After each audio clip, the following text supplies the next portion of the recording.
DOT tax நேயர்களுக்கு வணக்கம்.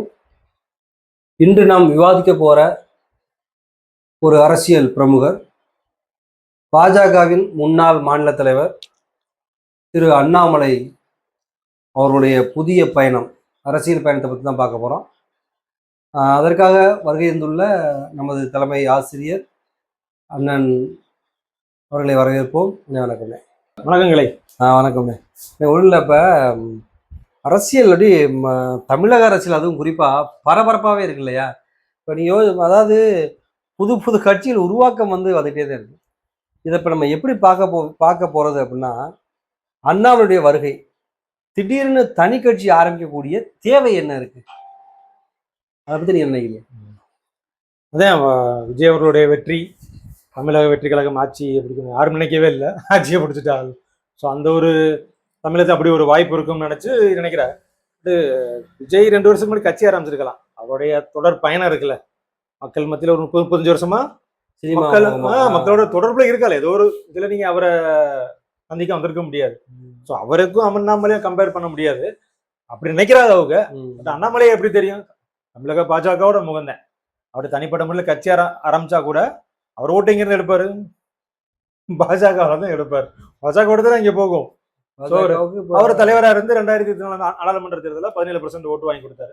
பாஜக 11% ஓட்டு. தமிழக பாஜக ஓட்டு அதுதான். இந்த தேர்தலில் ஒரு சீட்டு ஜெயிச்சா, 27 வாங்கி ஒரு சீட்டு ஜெயிச்சிருக்காரு. ஸோ இப்போ வீழ்ச்சி அடைஞ்ச கட்சியிலிருந்து தனியா வந்து ஒருத்தர் கட்சியில இருந்து ரிசைன் பண்றாங்கன்னா என்ன பண்ணுவாங்க? புது கட்சி ஆரம்பிக்கிறதா இங்கிருந்து ரிசைன் பண்ணுவோம். நேர போய் அமித்ஷா பாட்டு ஒரு கட்சியோட தலைவரை பார்த்துட்டு பின்னணியே ஒரு வித்தியாசமா இருக்கு. பின்னணியே என்ன பின்னாடி டேரக்டா பாஜக ஜெயிக்க முடியாது. பாஜகவால ஏடிஎம்கே நம்பி இருந்தோம். ஏடிஎம்கே நம்பி இது பண்ணி பார்த்தோம், டேக் ஆஃப் ஆகல. தனியா அலைன்ஸ் பண்ணி பார்த்தோம், அதுலயும் டேக் ஆஃப் ஆகல, இதுலயும் ஒன்றும் ஆகல. ஸோ கடைசி கட்ட முயற்சியா அண்ணாமலை வச்சு ஒரு தனியா ஒண்ணு பண்ணி பார்ப்போம். அப்படி பிஜேபியே வந்து ஒரு கூட்டணி அவரை கட்சி சொல்லி கூட்டணி உருவாக்கலாம். அந்த முயற்சி இருக்கு. வேற எப்படி நம்ம ஓப்பனா தானே இருக்குது. இதுல இருந்து போராளிகள் பிஜேபி கலந்து போய் சேர்றாங்க எல்லாருமே. கண்டிப்பா அண்ணாமலை யாராருக்கு போஸ்டிங் கொடுத்தாரு? ஏன்னா தமிழகத்துல பொறுத்த வரைக்கும் பிஜேபி வந்து, அதாவது பாஜகங்கிற ஒரு மிகப்பெரிய ஒரு அறிமுகப்பட்டது யாரா எல்முருகன் சொல்லலாம். எல்முருகனுக்கு அப்புறம் வந்து பாத்தீங்கன்னா அண்ணாமலை கட்சியினுடைய ஓட்டு வங்கி வந்து இது பண்ணா கூட பச்சையமா பாஜகங்கிற ஒரு டெய்லி ஒரு கொண்டு சேர்த்தது கொண்டது அண்ணாமலை தான். பட் அவர் அதிகப்படியே வாங்கி காமிச்சது அதானே. அதிகப்படியே வாங்கி காமிச்சது அதான். அது ஒரு தொடர்ச்சியா கட்சி கட்டுப்பாடுபடி 3 வருஷத்துல இருக்க முடியாது. தொடர்ச்சியா அவ்வளவு அதுல பயணிக்க முடியல. இல்ல அதிமுக பிரச்சனை, எடப்பாடியோட தனிப்பட்ட முதல் இதுலனால அவர் அதுல பயணிக்க முடியல. இந்த தேர்தலில் வெறும் அடியில பாஜக அடியில. ஸோ அதனால அவரு இனிமே இந்த பாஜகங்கிற முகத்தை வச்சு காமிச்சு நம்ம அடுத்து கொண்டு போக முடியாது. இருந்த ஏடிஎம்கே கூட்டணியும் பெருசா இதாகல. யார்கிட்ட எந்த கட்சிக்கு போறது? தாவேக்காக தூத்து விட்டு பார்த்தா ஒன்றும் நடக்கல. ஸோ இனிமே திமுக தோக்கடிச்சாச்சு அப்படிங்கிற மாதிரி அவங்களுக்கு திருப்திப்பட்டுக்கிறாங்க. திமுக நீங்க தோக்கடிக்கல, தாவேக்கா மோதி பெரும்பான்மை கிடைக்கல, அது மூலியமா நடந்திருக்கு. ஸோ தனிப்பட்ட நீங்க வந்து சந்தோஷப்படுகிறது இல்லை, ஒன்றும் இல்லை. அப்ப அண்ணாமலையினுடைய இந்த வருகை வந்து கிட்டத்தட்ட மிக பெருசா பார்க்கப்படுது. எப்படி பார்க்கப்படுது அப்படின்னா, புதிய கட்சி உருவாக்குறாரு அப்படின்னா அது ஒரு பக்கம் இருக்கட்டும். இப்ப என்ன பண்றாங்கன்னா, ஒருவேளை திராவிட இயக்கங்களுக்கு எதிராக வந்து இல்ல நோக்கம் பாஜக நோக்கம் அதுவாத்தே இருக்கு. தாவேக்கு வந்தது மூலியமா இப்ப திமுக பேச்சு இருக்குல்ல. சோ ஒரு இளைஞர் வாக்குகளை ஈர்ப்பாரு. அப்படி பிரிச்சா 4 முனை போட்டியாகும். அப்ப தாவேக்கா வெசஸ் திமுகன்னு பேசுற இது. அப்ப ட்ரெண்ட் அண்ணாமலை டு விஜய்ங்கிற ஒரு லாபி மீடியா லாபி இருக்குல்ல, அது லாபி பண்ணி அந்த இதை கொண்டு வரலாம் பாக்குறாங்க.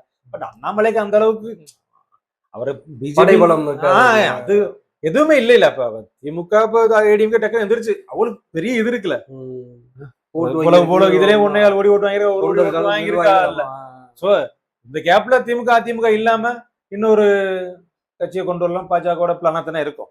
அதை நோக்கிதான் போறாவல. பட் எந்த அளவுக்கு வரவேற்பு எவ்வளவு வாக்கு கிடைக்கும் இருக்குல்ல. நான் ஒரு பாஜக இருந்து வாங்கி காமிச்சதே அதிகபட்சம் பாஜக 11% தான். இவர் இப்ப எத்தனை சதவீதம் வாங்கிட முடியும்? இளைஞர்கள் மொத்தம் அப்படி ஆப்ஷன் நிறைய ஆயிடுச்சுல. சீமான் இருக்காரு. அப்படி பார்த்தா 5 முனை போட்டி தானே வரும். அதுல நீங்க 80% ஓட்டு விழுந்தா வரலாம் திடீர்னு. இல்ல அதிகமான கட்சிகள் வரும். ஜனநாயகத்துக்கு நல்லதுதான். இளைஞர் அதிகமானது வேட்பாளர் நிக்கிறதுக்கு வாய்ப்பு கிடைக்கும்ல. ஒரு கட்சி 2 கட்சி மாத்தி பாத்தீங்கன்னா அதிகமான எல்லாருக்கும் வாய்ப்பு கிடைக்கும். தேர்தல் செலவு இவ்வளவு பணம் தேவையில்லை. அரசியலுக்குன்னு அரசியல் யாரும் இப்ப எலெக்ஷன் முடிஞ்சிருச்சு, ஆட்சி அமைச்சாச்சு. அது அப்படி போகாம தினமும் அரசியல் ஒரு பேசு பொருளாவே இருக்குல்ல. அது ஒரு பெரிய பெரிய மாற்றம் இல்லது. மாற்றத்தை அது முதல்வர் விஜய் அவர்கள் ஒரு பெரிய ஒரு இதை மாத்தி வச்சிருக்காங்க. எல்லாரும் அரசியல் பேசுறாங்கல்ல. நல்ல டிபேட்லாம் அவ்வளவு பெருசா வியூஸ் போகாதுல்ல. பாத்துங்க பெரிய பெரிய சேனலுக்கு பெருசா போகுது. இப்போ ஃபுல் டைம் ஒவ்வொன்றா டிக்கெட் பண்ணி போடுற அளவுக்கு அந்த அளவுக்கு அரசியல் தப்போ ரைட்டம் மக்கள் எல்லாம் இளைஞர்கள் எல்லாம் அரசியல் பேச ஆரம்பிச்சிருக்காங்க. ஸோ அதை பேஸ் பண்ணி அண்ணாமலையும் வர்றாரு. வந்தோடனே 15 லட்சம் பேர் எங்களுக்கு சப்போர்ட் பண்ணிட்டா, 18 லட்சம் பேர் பண்ணிட்டாங்கன்னு அதை கவுண்டிங் போட்டுக்கிட்டு இருக்காங்க. பார்ப்போம். பட் ஏத்துக்குவாங்க மக்கள் அவங்களுக்குன்னு ஒரு செக்டார் இருக்கா இல்ல, அவங்க ஏத்துக்குவாங்க. பட் அந்த முகம் எப்படி, அதான் பிஜேபி முகமா இருக்குல்ல. ஒரு இப்ப எப்படி பண்ணுவாருன்னு தெரியல. இப்ப என்னதான் சொன்னாலும் இப்ப ஆனா என்ன சொல்றாருன்னா, நான் பாஜக இருந்தாலும் கூட என்னுடைய ரோல் மாடல் அந்த எலெக்ஷனுக்கு வந்து நம்ம நல்ல கண்ணு மாதிரி ஆட்சி வைக்கிறது அது எப்படி பார்க்கப்படுது, எப்படி எடுத்துக்க முடியுமா? அது இல்ல, அவர் பண்ண பாலிடிக்ஸ் உங்களுக்கு தெரியுமில்ல உங்களுக்கு. தஞ்சாவூர் அந்த ஸ்கூல் மட்டும் அவர் எவ்வளவு பண்ணார் அவரு. அதெல்லாம் யாரும் தெரியும். அவருடைய இந்துத்துவ சாஃப்டா பண்ணியிருந்தா கூட அவரோட கடந்த கால அரசியல் யாரும் அவரை சீக்கிரம் மறக்க முடியாது. பாஜகவுல வந்து இருந்தாலும் கூட முன்னாடி வந்து பாஜக வந்து ஒரு குறிப்பிட்ட ஒரு சமுதாயத்துடைய முகமாவே இருந்துச்சு, பார்த்துருக்கோம் நம்ம. அதை உடைச்சி எரிஞ்சது வந்து அண்ணாமலை தான். மிகப்பெரிய ஒரு மாற்றம். பாஜகவிலையுமே வந்து மிகப்பெரிய ஒரு பிற்படுத்தப்பட்டோர் இந்த மாதிரி தலித்துகள் கொண்டு அதிகமாக கட்சி நிற்க வச்சு நீ சொல்ற மாதிரி 17% வாக்கு வாங்கி வச்சிருக்காரு. இவர் தனியா வந்தா இவருக்கு ஒரு அந்த பாஜக பிரிஞ்சு வந்து ஒரு ஆதரவு பெரிய வாய்ப்பு இருக்கா? அதை வச்சு மூலியமா ஒருவேளை தாவேக்காவோட சேர்ந்து நம்மளும் கூட ஏதாவது ஒரு கூட்டாட்சி அமைக்கிறதுக்கு அப்படின்னு பிளான் பண்ணலாமா? இன்னொன்று பார்த்தீங்கன்னா ரஜினிகாந்தோடைய ஆதரவோட தான் வந்து அமைக்கப்படுதுன்னு சொல்லி பேசப்படுது. இதெல்லாம் வந்து நீ நினைக்கிறீங்க? இல்ல, அவர் ரஜினிகாந்த் அவர் ஃபர்ஸ்ட் அவர் ஐபிஎஸ் அதிகாரி கர்நாடகாவில் இருந்தார்ல. அவர் ரஜினி அரசியலுக்கு வரதா இருந்தார்ல. கொரோனா டைம் அந்த இடத்துல அனௌன்ஸ் பண்ணியிருந்தார்ல. ஸோ ரஜினி தான் வர வச்சிருக்காரு. அவர் உடல்நிலை சரியில்லாத காலத்தில் அவருக்கான அரசியல் பண்ண முடியல. அவர் தான் பிஜேபிக்கு அனுப்பிச்சு விட்டுருக்காரு. பிஜேபிக்கு அவர் தான் அனுப்பிச்சு விட்டாரு. ஸோ அதனால அவரோட ரஜினி ஆதரவு எந்த அளவுக்கு இருக்கும்ல. இப்போ அவருக்கு வயசாயிருச்சு, எந்த அளவு அவர் ரசிகர்கள் இங்கேன்னு இல்லை பெரிய அளவு ரஜினியோட அரசியல் மூமெண்ட் யாரும் இல்லை. ஏற்கனவே சப்போர்ட் பண்ண டைம்லாம் நிறைய தோத்தலாம். ஏடிஎம்கே அறிஞர் சப்போர்ட் தோத்தலாம் போயிட்டாங்க. அவரோட அரசியல் பெரிய சப்போர்ட் அண்ணாமலை கிடைக்கும். அதனால அண்ணாமலைக்கு வந்து பெரிய செல்வாக்கு கிடைக்கும்னு சொல்ல முடியாது. இல்ல விஜய் அவர்களை மையமா வச்சு நீங்க நினைக்கிற மாதிரி அவர் கணக்கு வேற, அவருடைய அரசியல் வேற. அவர் சினிமா பிரபலியை வச்சு வந்தாரு. பட் இவருடைய முகம் வந்து முழுக்க முழுக்க பாஜக முகம் தானே. பாஜக முகம் எந்த அளவுக்கு எடுக்கும்? இதுல இருந்து கட்சி இருந்து விலகி போறாங்க, பாஜக தானே போறாங்க. இப்ப இங்க ரெண்டு ஒண்ணு தானே. அப்புறம் என்ன இருக்கு உங்களுக்கு? இதுல இருக்க வாக்கு தான் பிரிக்க போய் புதுசா உங்களுக்கு என்ன வரப்போகுது? புதுசா எவ்வளவு பெரிய வாக்கு வரப்போகுது உங்களுக்கு? தமிழ்நாட்டுல உங்களுக்கு என்ன இருந்தாலும் அதிமுக தாவேக்காக போறாங்க, அது போவாங்க. ஆனா அதே மாதிரி அதிமுக வந்து திமுக வந்து அந்த அண்ணாமலைக்கு வர யாரும் வந்திருக்கா? இங்க தானே போறா, முழுக்க முழுக்க யாரும் போறாங்க. ஏடிஎம்கே யாரும் போயிருக்காங்களா? கண்டிப்பா விஜய் கட்சிக்கு அவருக்கு தாவேக்காக்கு போற மாதிரி உங்க கட்சிக்கு யாரும் வந்திருக்காங்களா? இல்ல திமுக யாரும் போயிருக்காங்களா? இல்ல வேற கட்சியில வந்திருக்காங்களா? அப்படி ஒன்றும் பெரிய உள்ள கட்சி ஆரம்பிச்சுக்க அந்த அளவுக்கு சொல்ல முடியாது. பட் விஜய வச்சு நான் அவர் மாதிரி அவர் கிடைச்ச வாக்கு நமக்கு கிடைக்கும் அப்படிங்கிற மைண்ட் பண்ணி வந்ததுன்னா அது எந்த அளவுக்கு வெற்றி சாத்தியம் தெரியல. துக்ளக் ஆசிரியர் ஆடிட்டர் குருமூர்த்தி வந்து அண்ணாமலை வந்து தூக்கி வச்சு கொண்டாடிக்கிட்டு அப்படின்னு இல்ல அவரு பின்னணி தானே, அவங்க அப்படித்தானே இது பண்ணுவாங்க. அதுதான் இப்போ நீங்க கேட்டீங்கல்ல, அது திராவிட கட்சியில இல்லாம இப்போ தமிழக வெற்றிகளும் ஆட்சி பிடிச்சிருச்சு. அது மூலமா நம்ம திராவிட கட்சின்னு சொல்ல முடியாதுல்ல. திராவிட சிந்தனைகள் மட்டும் அந்த சிந்தனையாவது இருக்குமா அண்ணாமலைகிட்ட? திராவிட சிந்தனை இருக்காதா வாய்ப்பு? அவர் எப்படி முழுக்க முழுக்க பாஜக இருந்து வர அவர்கள் திராவிட சிந்தனை அவ்வளவு இதெல்லாம் பேசிருக்க மாட்டார்ல. பெரியாருக்கு வாழ்த்து சொல்லியிருந்தாரு. நம்ம கலைஞர்னு அப்படி மரியாதை பேசுவாரு. நம்ம என்ன ஃபீல் பண்றோம்னா, என்ன நினைக்கிறோம்னா, திராவிட கட்சிங்கிற ஒரு கொள்கை இல்லைனாலும் கூட பெரியார் அதிகமா விமர்சனம் பண்ணல. அதிகமா வந்து அண்ணாமலை வந்து பெரிய விமர்சனம் பண்ணல. பாஜக இருந்தும் கூட பெரியார் அதிகமா விமர்சனம் பண்ணல. அது ஒண்ணு பார்க்கப்படுது. ரெண்டாவது பாத்தீங்கன்னா, பாரதிய ஜனதா கட்சிங்கிறதுல ஒரு குறிப்பிட்ட சமுதாயத்தினரை வந்து இருந்தவங்க ஃபுல்லா நீக்கி வந்து பிற்படுத்தப்பட்டோர், தாழ்த்தப்பட்டோர் அப்படிங்கிற ஒரு எல்லாரையுமே உள்ள சேர்த்து வரல. அதனால கேட்கிறோம் வந்து இது வந்து ஒரு மாறுவதற்கான வாய்ப்பு இருக்கா? இல்ல அப்படி போய் பார்த்தா முழுக்க முழுக்க இந்த பொங்கு பெல்ட், பொங்கு அதிமுக கோட்டையா இருக்குல்ல, இப்ப கொஞ்சம் சரிவா இருக்கு. முழுக்க முழுக்க அந்த ஏரியா தான் அவர் கவர் பண்றாரு.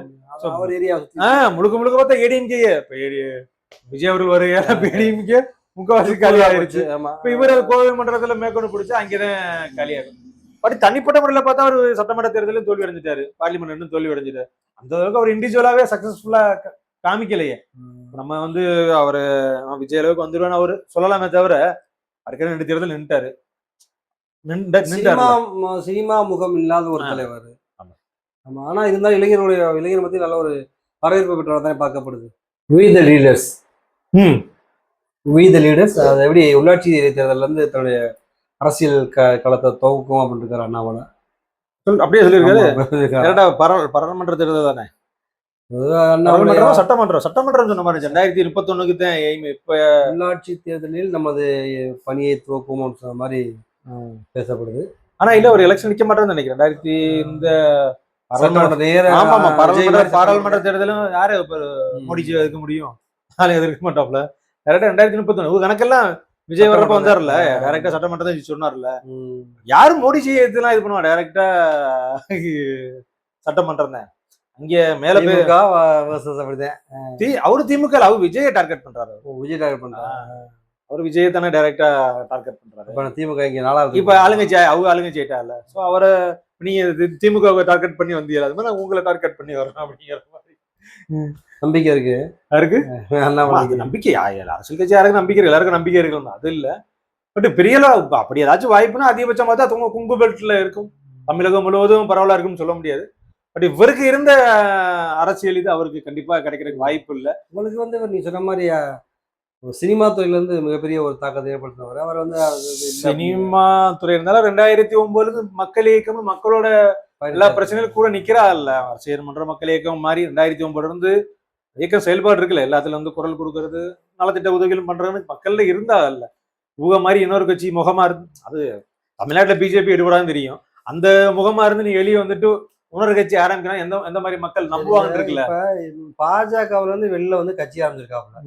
பாஜகவுடைய நிர்வாகிகள் தொண்டர்கள் அண்ணாமலை கட்சிக்கு போறாப்புல. இதனால பாஜகவுடைய அந்த அரசியல் பாதிக்கப்படாத தமிழ்நாட்டுல மாநில அரசியல் பாதிக்கப்பட்டு அப்புறம் ஒன்னாயிக்கலாங்கிற நாங்க டைரக்டா ஜெயிக்க முடியல, நீ ஏதாச்சும் பண்ணி அப்படிங்கிற மாதிரி தானே.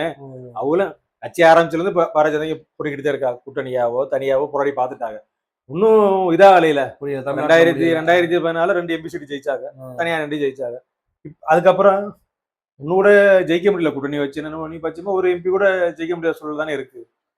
போன டைம் 4 சீட் இருந்துச்சு எம்எல்ஏக்கு, இந்த டைம் அது 1 ஆகி போச்சு. அதனால தானே சைலண்டா அமைதியா இருக்க காரணம் தானே. சரி ஒரு இப்படி ஒரு இருக்கும், சரி எடுக்கட்டும். அது ஏன் பாஜகவுடைய அரசியல் தமிழ்நாட்டில் ஈடுபடல? நம்மளை வச்சா ஜெயிச்சலாலும் ஒரு முழு போட்டிருக்காங்க, அது முடியாதுங்கிற ஒரு மாதிரி ஒரு பேச்சு. எடுபடல தானே. இப்ப என்ன பண்றது, அதானே தமிழ்நாடு முழுவதும் ஒரு மாதிரி இருந்தா அது மட்டும் வேற மாதிரி. அதாவது கொள்கை மாத்திக்க மாட்டாங்க. எல்லா ஸ்டேட் கொள்கை முரண்பாடு. வேற என்ன இருக்கு? சீமானுக்கு அதே பிரச்சனை தானே, உங்களுக்கு அதே பிரச்சனை தானே. சும்மானாச்சும் மண்ணு மக்கள்னு தமிழ்நாட்டுக்கு ஏற்ற மாதிரி பேசுவாங்க. அதுக்கு எதிராக பேசுற கட்சி தானே பாஜக. எதிராச்சும் தமிழர்கள் சிந்தனை ஒத்து போற ஏதாச்சும் ஒண்ணு இருக்கா? தமிழருக்கு முழுக்க விரோதமான ஒரு சிந்தனை பாஜக இருக்காங்க. இந்த 18 லட்சம் பேர் புதுசா அண்ணாமலை தேடி, அண்ணாமலையோட இயக்கத்தை தேடி தேடி போயிருக்காங்க. இதை பத்தி நினைக்கிறேன். பரவாயில்ல, அண்ணாமலைக்கு அந்த பிஜேபி 18 லட்சம் ஓட்டு. பட் ஆன்லைன்ல தானே யார் பண்ணான்னு தெரியாதுல்ல. இதுல எத்தனை பேருக்கு வாக்கு உரிமை இருக்கு இல்லன்னு தெரியாது. வேர்ல்டு ஃபுல்லா என்ன ரை பண்ணிருப்பேன், அது கணக்கெல்லாம் கவுண்டிங் பண்ண பண்ணிருக்கலாம். இது நம்ம சூப்பர் சிங்கர்ஸ்ல ஓட்டு போடுற மாதிரி தானே, அதெல்லாம் கணக்கு எடுக்க முடியாதுல்ல. அது சோசியல் மீடியா இப்ப 18 லட்சம் 20 லட்சம் கணக்கு இல்ல. இப்ப நம்ம விஜய்க்கு அப்படித்தானே பேசிக்கிருந்தோம். அவரு கூட்டம் கூடுது, அதெல்லாம் ஓட்டாகுமா, ஓட்டானா கூட தான் ப்ரூவ் ஆச்சு, அவ்வளவுதானே. பட் இவருக்கு அண்ணாமலைக்கு அந்த அளவுக்கு களத்துல தெரியும். பட் இவர் களத்துல தானே போனவரு. நம்மளுக்கு களத்தை ஏற்கனவே நம்ம 4 வருஷமா பாத்துட்டோம்ல. 2 சட்டமன்ற தேர்தல் அவரை பார்த்துட்டோம். நாடாளுமன்ற தேர்தல் அவரோட ரிசல்ட் தெரியும்ல. விஜயோட ரிசல்ட் தெரியாம இருந்துச்சு, அதனால யாரும் கணிக்க முடியல. பட் அண்ணாமோட இது நமக்கு தெரியும்ல. இப்படி போகும், யாருடைய முகம், இவ்வளவு பண்ணா இங்க வேணா எவ்வளவு தூரம் போகும், அவருக்கு ஒரு அடையாளம் இருக்குல்ல. விஜய்க்கு அப்படி ஒரு அடையாளம் இல்ல. எல்லா மக்களுக்கான ஒரு தலைவரா இருந்துச்சுல, ஜாதி மதத்துக்கு அப்பாற்பட்டு அப்படிங்கிற அங்கீகாரம் இருந்துச்சுல, அது ஒண்ணு இருக்குல்ல. இவருக்கு அப்படி ஒரு அடையாளம் இல்ல. அடையாளம் இருக்கு, பிஜேபி அடையாளம் தானே இருக்கு. பாப்போம் பிஜேபியோட சித்தாந்தோட உள்ள வராரா, ஒதுக்கி வச்சுட்டு வேற ஒரு கொள்கையோட உள்ள வராருன்னு. புறநிக்கிற ஆளுகளை காமிச்சு கொடுத்துரும்ல. புறநிக்கிறப்ப யாராரு போயிட்டு இருக்கா, கருணா, ராஜனம், அமர் பிரசாத் ரெட்டி, ஒரு போஸ்டிங் போட்டு ஆளுகதை. இருந்தாலும் பெரும்பான்மை அந்தந்த ஊர்கள் நகரங்கள்ல இருந்து பார்த்தா மோஸ்ட்லி பிஜேபி தானே போறாங்க. பார்ப்போம் பாஜகவுடைய சித்தாந்தத்தோட உள்ள வராரு அண்ணாமலை, இல்ல தனி எதுவும் கொள்கை இல்ல இவ்வளவு அரசியலுக்கு இவ்வளவு ஓப்பனாக வர்றாரு தெரியலையா. இங்க இருந்து சென்ட் பண்ணிட்டு எனக்கும் பிஜேபி சம்மந்தம் இல்லப்பா, பிஜேபி எதிர்த்து அரசியல் பண்ண போறேன். ஆனா எப்படி அங்க போய் சொல்லிவிட்டு வராரு. அதானே அது சொல்லி திமுக விட்டு கூட்டணி கட்சியை சொல்லிட்டு போன மாதிரியே அப்படி இந்த மாதிரி. ஓப்பனா பண்றாவல, மறைமுகமா பண்ணாம ஓப்பனா பண்றாவல. பாப்போம் காலம் எவ்வளவு தூரம் கை கொடுக்குதுன்னு பார்த்து பார்க்கணும்.